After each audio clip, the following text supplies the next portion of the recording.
September 12, 1944. A bend in a Belgian road, 30 kilometers south of Liège.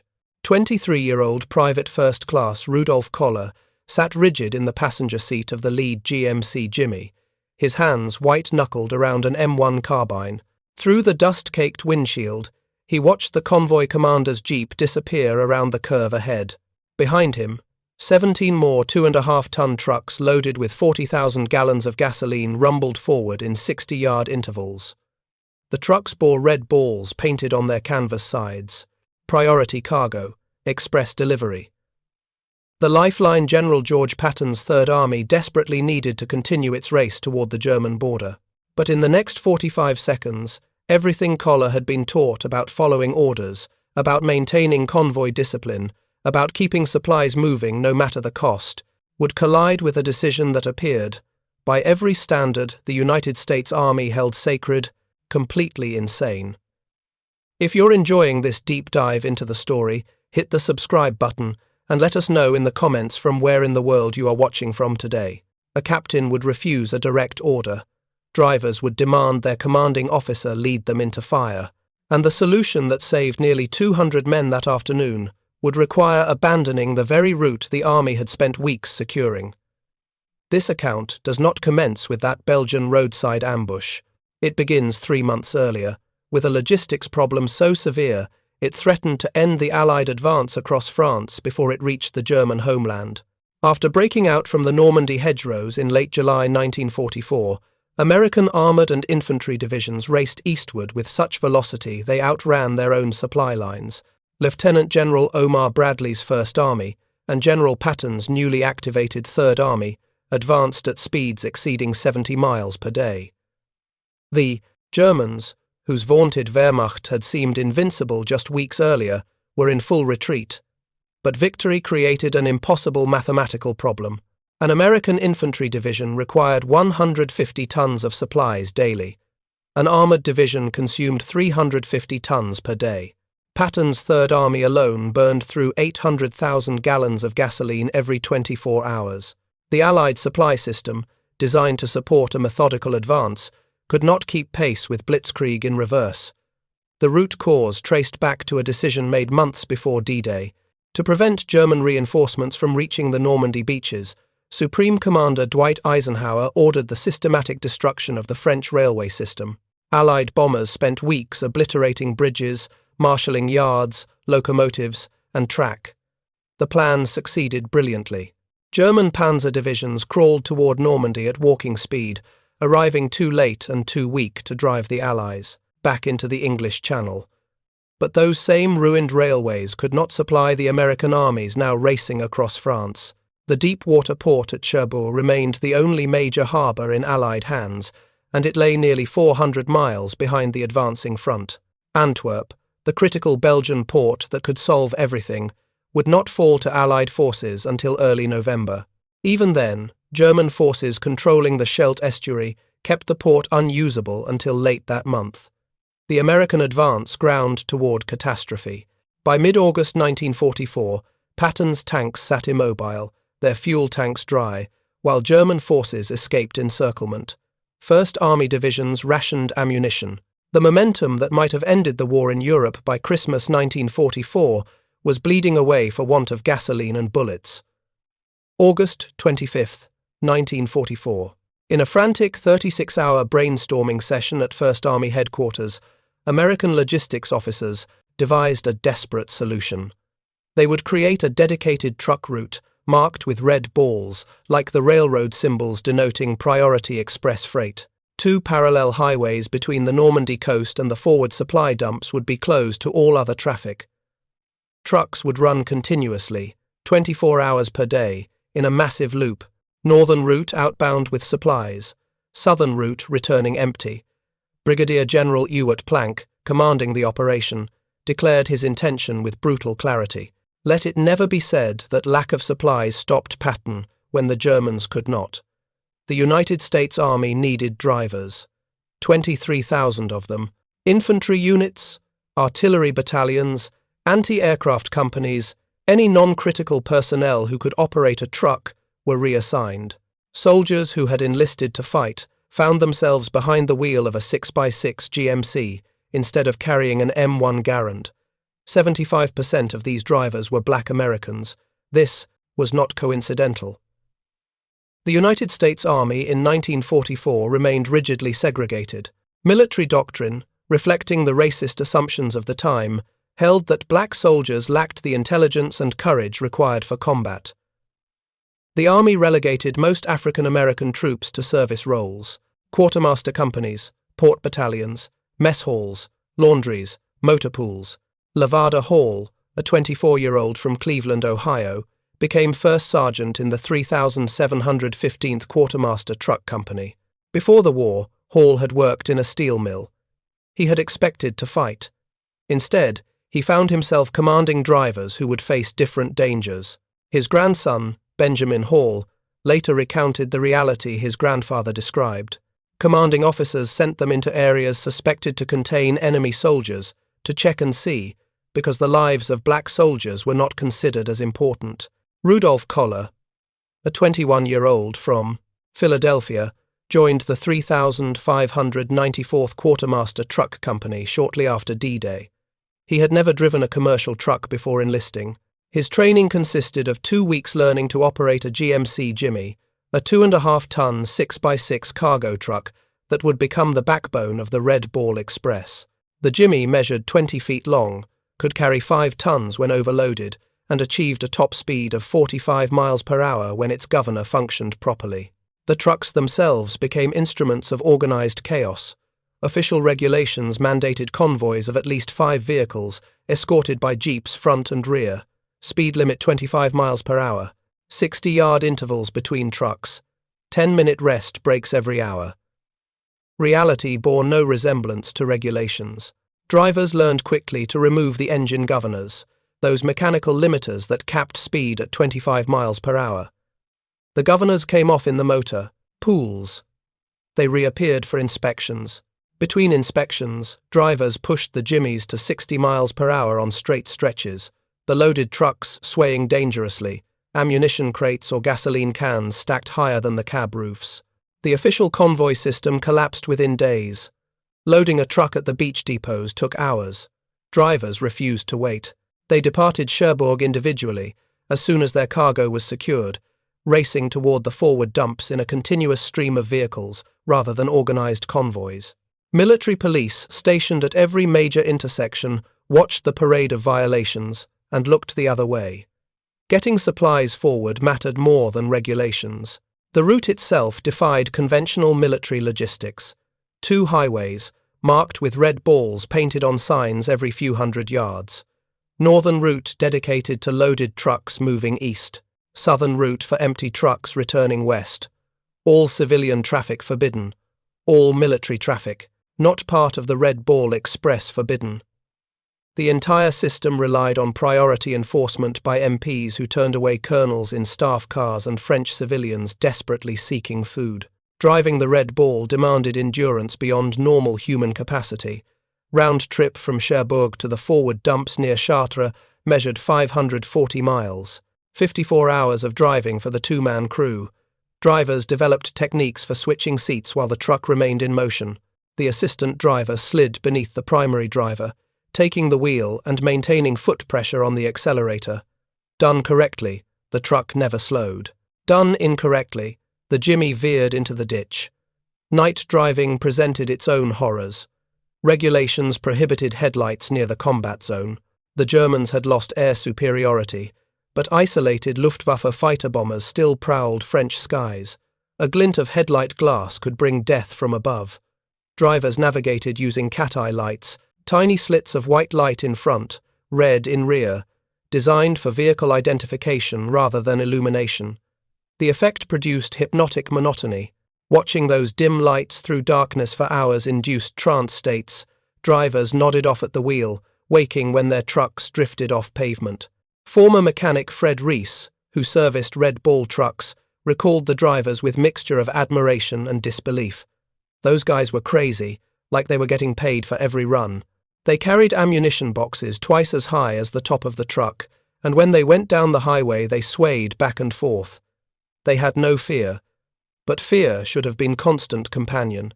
The front had moved east rapidly, but the French countryside remained contested territory. Bypassed German units, stragglers, snipers, isolated strong points that Allied forces had simply driven past in the rush toward the German border.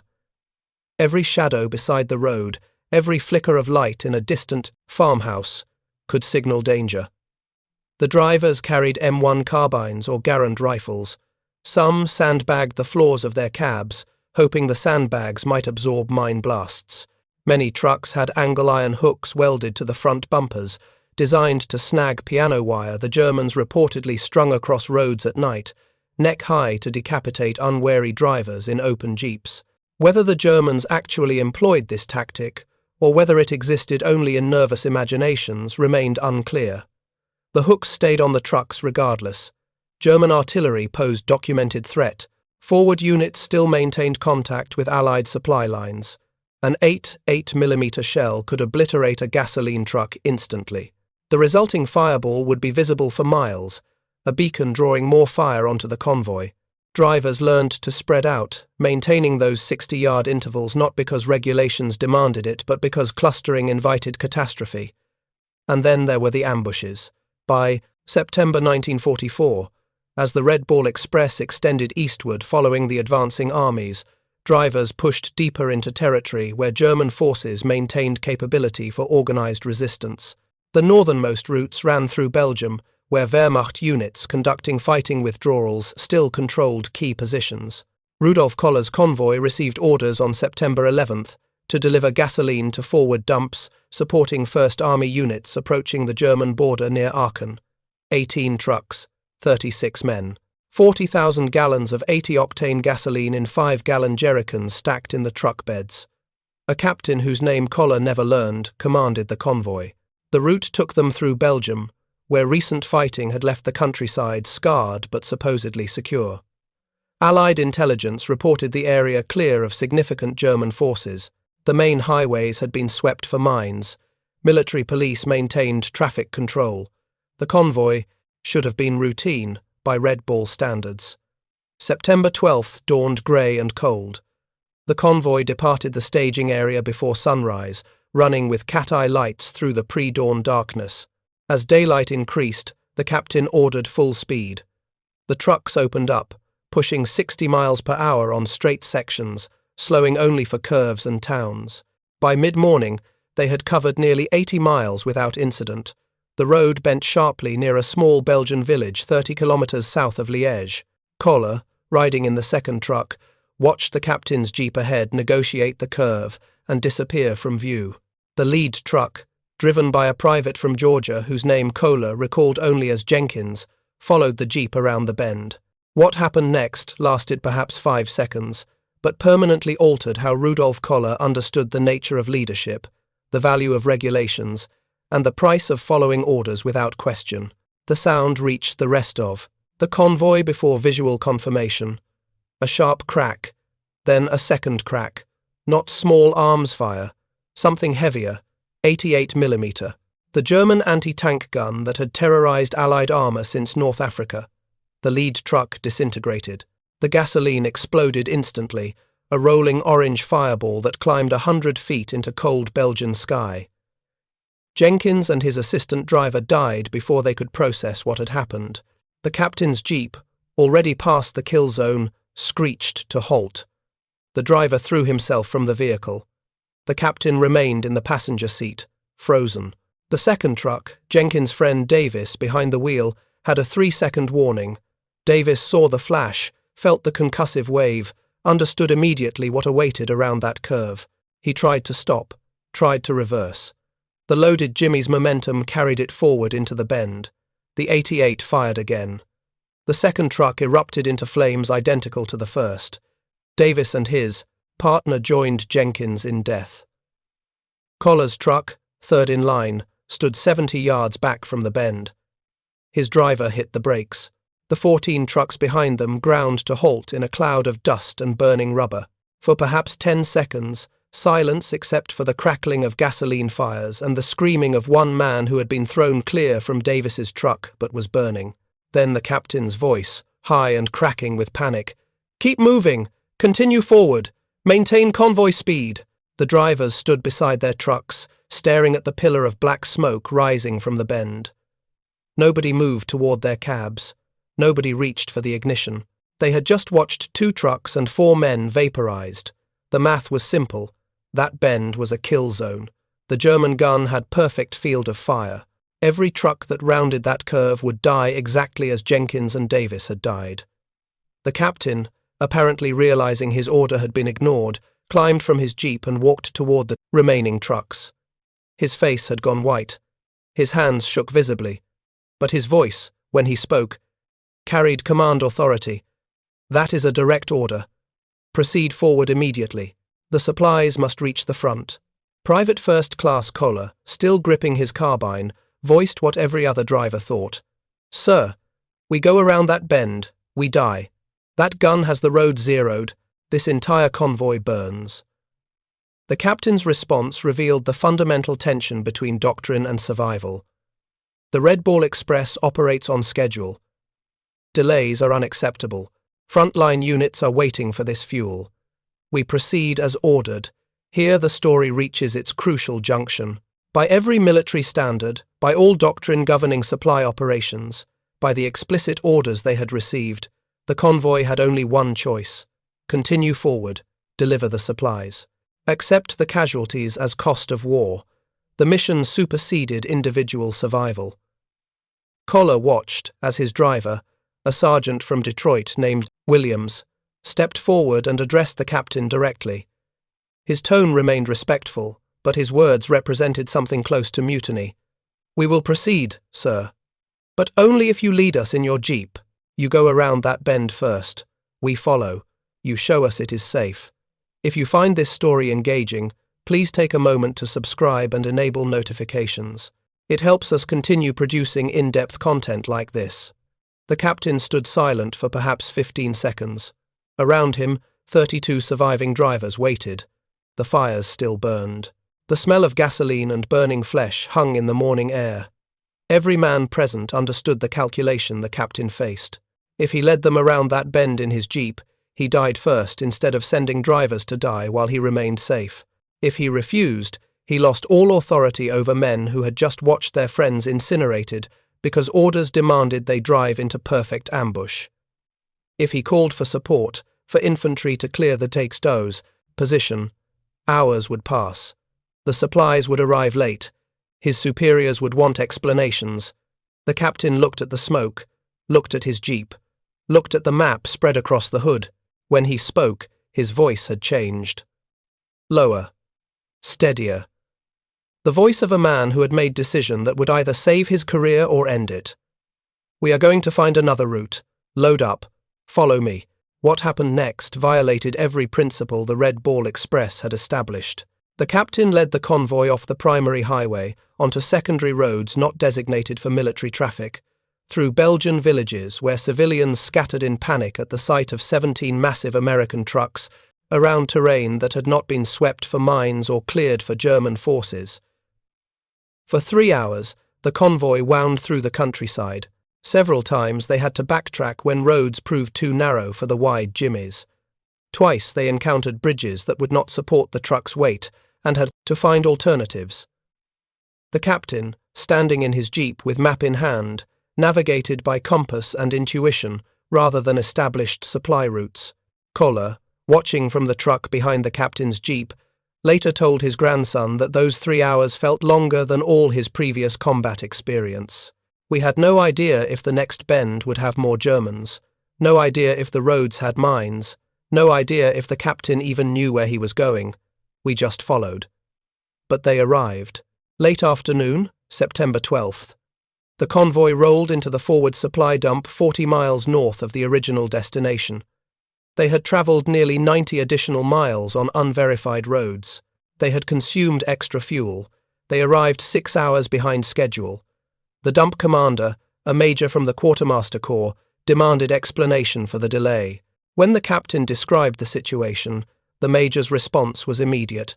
You abandoned the primary route without authorization. You endangered 40,000 gallons of priority fuel. You will face court-martial.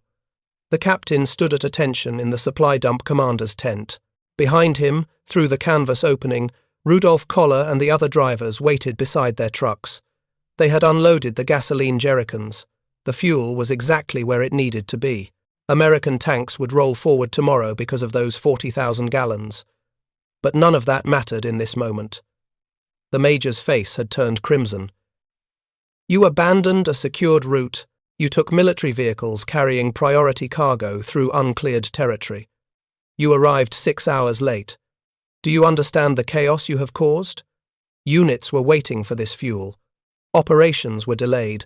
The captain, whose uniform still bore dust from the 3-hour detour, responded with the measured tone of a man who had already accepted his fate. Sir, the primary route was compromised. A German 88mm gun was positioned at a bend in the road. It destroyed 2 trucks before I made the decision to find an alternate route. The major's anger did not diminish. That is precisely why we have established procedures. You should have radioed for support. Infantry could have cleared the position. Instead, you took it upon yourself to violate traffic protocols, endangering not only your convoy, but potentially interfering with other military operations in the area you drove through. Here, the fundamental contradiction of military supply doctrine revealed itself. The system demanded speed. Supplies had to arrive on schedule regardless of circumstances, but the system also demanded adherence to established routes and procedures. When those 2 imperatives conflicted, when the choice became death by following the route or survival by abandoning it, the regulations provided no answer. The captain had chosen survival. He had chosen his men over the schedule. And for that choice, the United States Army prepared to destroy his career. Court-martial proceedings began 3 days later, September 15, 1944. The charges were formally stated: failure to follow designated supply routes, unauthorized deviation from established traffic control, endangering military cargo, conduct prejudicial to good order and discipline. Koller and several other drivers were called as witnesses. They described the ambush, the destruction of the first 2 trucks, the captain's decision, the alternate route. Their testimony presented the facts clearly. The primary route had been a death trap. The captain's decision had saved 34 men and 16 trucks carrying critically needed fuel. But the prosecution's argument did not focus on survival. It focused on precedent. If every convoy commander makes individual decisions to abandon established routes, the entire supply system collapses. We cannot have officers deciding which orders to follow based on their personal assessment of danger. Military operations require obedience to command structure. The defense, such as it was, consisted primarily of the captain's own statement. I observed an ambush that had already destroyed 2 vehicles and killed 4 men. I made a tactical decision to preserve the remaining cargo and personnel by finding an alternate route. I fulfilled my mission of delivering supplies to the forward area. I submit that mission accomplishment while preserving personnel and equipment represents sound military judgment. The verdict came down within 48 hours. Guilty on all charges. The captain received a reprimand entered into his permanent service record. He was relieved of convoy command duties. He would spend the remainder of the war in a logistics office, processing paperwork. The message to other Red Ball Express commanders was unmistakable. Follow the routes, maintain the schedule, accept the casualties, do not deviate. But even as that message circulated through the Quartermaster Corps, events were unfolding that would reveal the full cost of the doctrine being enforced. September 18, 1944. 6 days after the Belgian ambush, a different convoy, commanded by a lieutenant who had heard about the captain's court-martial, approached the same bend in the same road. The route had been officially cleared. Engineers had swept the area. Infantry patrols reported no enemy contact. The road was designated secure. The lieutenant, mindful of what had happened to the captain who deviated from orders, maintained strict convoy discipline. When his lead driver reported seeing burned-out trucks near the curve ahead, the lieutenant ordered the convoy to proceed as scheduled. The route was authorized. The schedule was critical. They would continue forward. The German 88 was still there. Wehrmacht forces, conducting a methodical fighting withdrawal through Belgium, had repositioned the gun after the initial ambush. They had camouflaged it more carefully. They had ranged the roadway with precision. They had waited. The lead truck rounded the bend. The 88 fired. The truck exploded. The second truck, following regulation's 60-yard interval, tried to stop. The German gun crew had anticipated this. They fired again before the second truck completed its halt. Another explosion, another fireball. This time, the lieutenant did not order a detour. He radioed for infantry support and waited. For 3 hours, while American infantry maneuvered to clear the German position, the convoy sat immobile. When the all-clear finally came, the convoy proceeded forward. They arrived 8 hours behind schedule, 2 trucks destroyed, 4 men dead. The exact outcome the court-martialed captain had avoided by making the decision the army had officially condemned. The irony was not lost on the Red Ball drivers. Word spread through the quartermaster companies. The captain who saved his men got court-martialed. The lieutenant who followed orders got 4 men killed but faced no charges because he had adhered to proper procedure. The lesson was clear, and it was poisonous. Lavada Hall, the first sergeant from Cleveland, watched this dynamic play out repeatedly throughout September and October 1944. His grandson, Benjamin, later recounted the stories Hall told about commanding officers who treated black drivers as expendable. They would send us into areas suspected to have enemy forces, to check and see, because our lives were not considered as valuable. We were the canaries in the coal mine, expendable assets whose deaths would provide useful intelligence. The racism endemic to the segregated army compounded the doctrinal failures. White officers commanded black drivers and felt less compulsion to preserve the lives of men the army itself had declared unfit for combat roles. The mathematics became brutal. A dead black driver could be replaced more easily than explaining to superior officers why supplies arrived late. Statistics from the Red Ball Express reveal the hidden cost. In 82 days of operations, from August 25th through November 16th, 1944, more than 6,000 trucks transported 412,000 tons of supplies. Official records show 142 drivers killed in action, hundreds more wounded. Accidents, enemy fire, exhaustion, mines. The causes varied, but the result remained constant. Men died to maintain the schedule. Many of those deaths were preventable. Convoys pushed forward into known danger zones because doctrine demanded it. Drivers operated for 30, 40, 50 hours without sleep because the schedule permitted no delays. Maintenance was deferred because stopping to fix mechanical issues meant falling behind. Trucks broke down on the road. Drivers fell asleep at the wheel. Crashes, rollovers, vehicles running off embankments in the darkness. The system consumed men to preserve operational tempo, and the Army's response to officers who tried to prevent those deaths was to court-martial them for failing to follow procedure. But there existed another perspective on the captain's decision, one that emerged slowly as the Battle of Hurtgen Forest unfolded in late September and October 1944. American forces attacking through the dense Hurtgen Forest, 25 miles southeast of Aachen, faced a logistics nightmare worse than anything the Red Ball Express encountered. The forest roads were narrow tracks, unsuitable for conventional supply vehicles. German artillery interdicted every approach, casualties mounted at catastrophic rates, and supplies could not reach the frontline units bleeding to death in those dark woods. The problem was doctrinal rigidity. Supply routes were established. Traffic control points were designated, and when those routes became death traps, the system provided no flexibility for commanders to adapt. Units went without ammunition because the authorized supply route was under German observation. Wounded men died because evacuation vehicles could not deviate from established casualty collection points even when those points were being shelled. Some officers in the Hurtgen learned the lesson the Red Ball captain had demonstrated. They ignored the established routes. They found alternate paths through the forest. They violated traffic control procedures to get supplies forward and casualties back. Some of those officers were reprimanded. Some were quietly protected by commanders who understood the difference between obedience and effective leadership. Major General Leonard Gero, commanding V Corps during the Hurtgen battle, reportedly encountered one such officer, a lieutenant from a medical battalion who had taken ambulances through unauthorized routes to evacuate wounded from an isolated position. The lieutenant expected to be relieved of command. Instead, Gero asked a single question. "Did you get the wounded out?"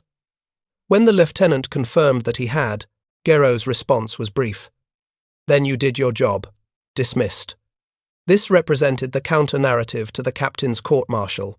Some senior commanders recognized that initiative and adaptation were more valuable than blind adherence to procedure, but that recognition came too late for the captain, whose career had already been destroyed for making the exact type of decision Gero praised. Rudolph Koller continued driving for the Red Ball Express through October and into early November. His convoy encountered several more ambush situations.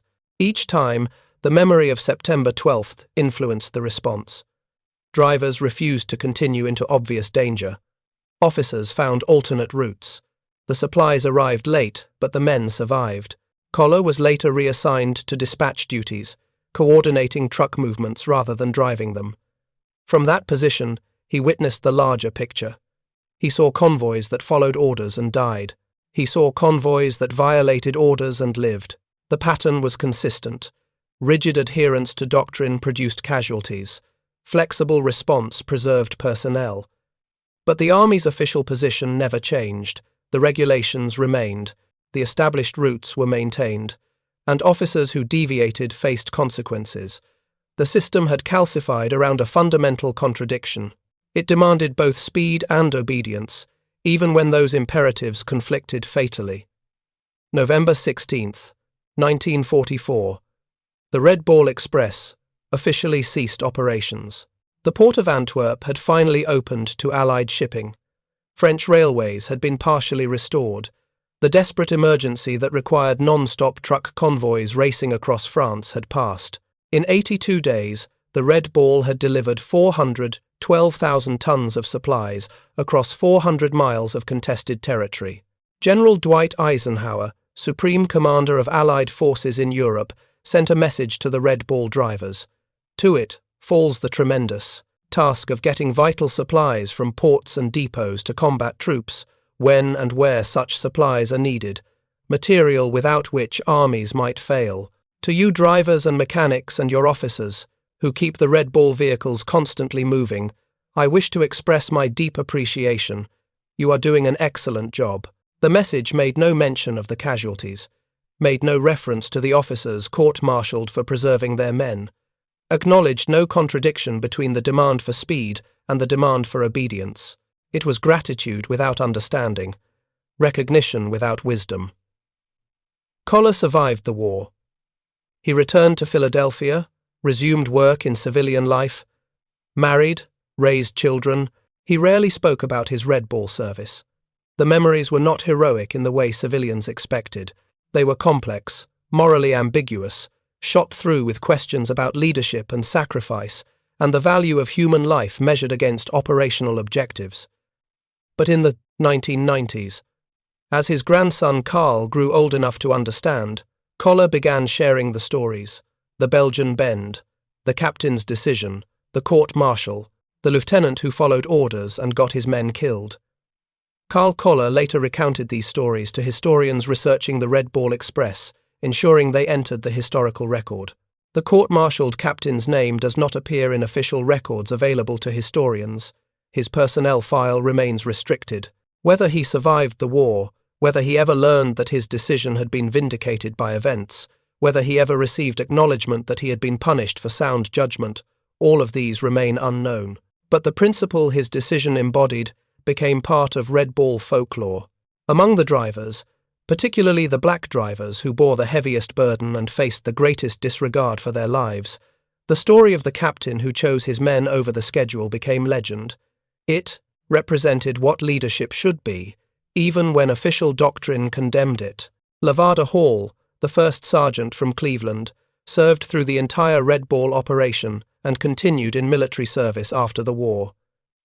He rose to master sergeant before retiring in 1953. His grandson Benjamin remembered him as a man who spoke little about the war, but, when he did speak, focused on the bonds between drivers and the failures of leadership that cost lives unnecessarily. Hall's assessment was harsh but considered. We were treated as expandable because we were black, but more than that, we were treated as expandable because the system valued supplies more than soldiers. The gasoline was precious. The ammunition was critical. The men who delivered those supplies were replaceable parts in a machine that measured success by tonnage delivered and schedule maintained. This evaluation cuts to the core contradiction of military logistics doctrine as practiced in 1944. The system optimized for material delivery while treating human beings as secondary considerations. When forced to choose between supplies arriving on schedule and soldiers surviving, the system consistently chose the schedule. The captain, who chose differently, who prioritized human survival over punctual delivery, violated that calculus. And the army punished him for it, not because his decision was wrong, but because it challenged the fundamental values embedded in the system. The aftermath of the Red Ball Express included recognition of these failures, though that recognition came slowly and incompletely. Post-war analysis acknowledged that rigid adherence to supply routes had caused unnecessary casualties, but the underlying doctrine remained largely unchanged. The Korean War, 6 years later, saw similar patterns. Supply convoys following established routes into ambushes, officers facing career consequences for deviating from procedure to preserve their units. Same contradictions playing out with different soldiers in different terrain. Vietnam would repeat these lessons again, and again, the doctrine would resist modification. But at the tactical level, among soldiers who actually faced the choice between survival and regulations, the lesson was clear. Good officers protect their people. Bad officers protect their careers by following orders regardless of cost. The court-martialed captain became the model for the former. The lieutenant who got 4 men killed while adhering to procedure represented the latter. Modern military leadership doctrine now explicitly addresses this tension. Officer training emphasizes initiative, adaptation, and prioritizing personnel welfare. The concept of mission-type orders specifically empowers subordinate commanders to deviate from plans when circumstances require it. These doctrinal changes emerged partly from recognition of failures like the ones the Red Ball Express revealed. But those changes came too late for the 142 drivers killed during Red Ball operations. Too late for the court-martialed captain. Too late for the 4 men who died 6 days after the Belgian ambush because their commander had learned that deviating from routes meant court-martial. The mathematical reality of that September 12th decision remains stark. The captain saved 34 men and 16 trucks by finding an alternate route. His choice to refuse the suicidal order to continue into the ambush represented sound tactical judgment. But the army punished him anyway, because preserving the system mattered more than acknowledging when the system failed. Koller, reflecting on these events decades later, offered this assessment. The captain was the best officer I served under during the entire war. He looked at the situation, understood what continuing forward would cost, and found a different solution. He saved our lives, and the army destroyed his career for it. That tells you everything about what the army valued. This judgment is harsh, but not unfair. The Red Ball Express succeeded in keeping Allied armies supplied during the critical advance across France. Without those drivers, without those trucks running non-stop for 82 days, the liberation of Western Europe might have taken years longer. The operation was, by the metrics military bureaucracies use, successful, but success was purchased with the lives of men the system considered expendable. Black soldiers, given the most dangerous assignments, facing racism from their own officers, dying to maintain schedules that white officers insisted upon from safe positions behind the lines. And when one officer refused to participate in that calculus, when he chose to preserve his men rather than sacrifice them for punctuality, the system punished him. The Belgian ambush on September 12, 1944, lasted less than 1 minute. 2 trucks destroyed, 4 men killed.